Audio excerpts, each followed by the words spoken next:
Hey guys, this is a Grand Design Reflection 340 RDS. You see the fifth wheel is just a little funny with the curves, so I went ahead and separated so you could still see the emblem, and it's got some track, two buttons, one in each corner. Track all the way up. We cut around that seam, a couple snaps. You see the rivets for the Velcro. Drops right down below the baggage doors, right along the bottom of the metal skirting. Again, some snaps, comes up, snaps along the slide wall. Continues on down. We're right above, so this is a little different than the other side because we're below the belt rail here, because the left slide is actually just a little different than the right slide, which the driver's side, or the right slide, we had to go up a little bit. So I see right actually below the belt rail, all the way down, that and the reefer door would be right in the way for the tracking.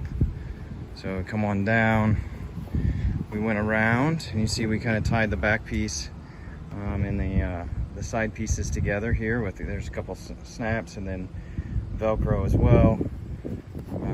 You got a seam right there in the back, so that way there's not on the corners.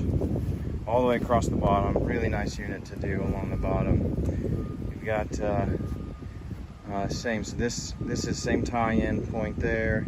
The sidewall, this slide is up high, so the skirting doesn't come out with it.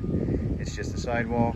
So we're actually above the belt rail on this side, and actually a few inches above the belt rail on the outside of the slide. Coming on around, same tied in, 3 snaps on the sidewall. Stays above the fenders over here as well. Drops down before the door and runs along the bottom from the door, along the baggage doors, and right to the front compartments.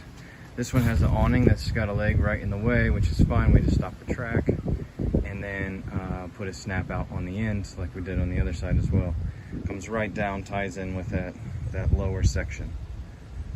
So pretty nice, clean unit to do.